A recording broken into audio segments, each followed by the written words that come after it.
Hi guys! Just wanted to share yung pinagstayan namin nung nagpunta kami ng Cebu dito sa Sekyung.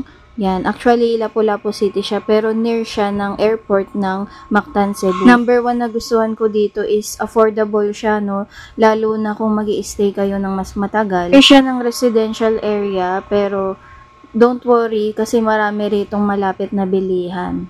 At kapag magtutour nga kayo, pwede naman din kayong sunduin dito. Nga nagustuhan ko dito is yung security. Ayan, makikita nyo nga no, na talagang secured, may CCTV sila. Kahit nga magstay kayo muna dito sa condo dahil marami rin ditong activities na pwedeng gawin. Lalo na po kung may toddler kayo. And ito nga yung 7-Eleven guys, so tapat lang niya talaga. Hindi ka tatama rin lumabas kasi ang lapit lang nung bilihan. And kung maglalakad pa po kayo ng konti, dyan lang po sa main entrance, marami na po dyang mga bilihan. Itong chicken na to guys is pinipilahan siya kasi masarap siya, no? Pwede rin kayo dyang mag-dine in. Nakakaawa nga lang yung mga dog dyan, no? Nanghihingi. And kung dito nga ay may toddler kayo, meron po dito guys na palaruan siya, no? Pakirin niya guys, no, yung outdoor slides nila. Hanggang nag-enjoy nga dyan si Kaden at may CR na din dito sa malapit kung tatama rin kayo o bumalik sa room nyo. Kahit nga si Mr. nag-enjoy din dito at natuwa nga siya kasi merong basketball court, no? And meron na rin dyan bola guys kahit di na kayo magdala pero yun nga lang medyo wala ng hangin. Pwede pa rin kayo magdala kung gusto nyo. Ulit nga dyan ni Mr. habang naglalaro si Kaden sa playground, nag-basketball siya dito mag-isa.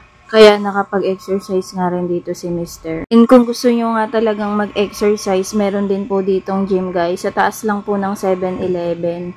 Yan. Ito po siya guys. So, pero yun nga lang meron ditong membership. Pero try nyo na lang rin po itanong kung magkano kung once lang po kayong gagamit.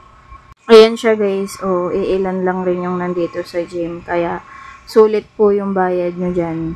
And ito naman guys, sa swimming pool po, meron silang proper swimming. At may rules din po, no? Pero sa ngayon po, no, kami po ay nagbayad 100 pesos lang naman per head dahil nga daw weekend. And ito naman yung swimming pool nila guys, sulit rin naman po yung bayad kasi nga dahil wala po ganong naliligo, kami lang po, no, kahit marami pong nakatira dyan. Kasi napansin namin ang daming sasakyan guys, so yan.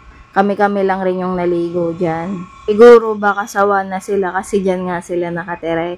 Pero okay po sa amin yung swimming pool guys kasi malinis naman siya, hindi naman kami nangati. Tapos si Kaden po dito sa pambata is abot niya. Kaya talagang nag-enjoy siya dyan. You can watch our other videos, follow and follow for more.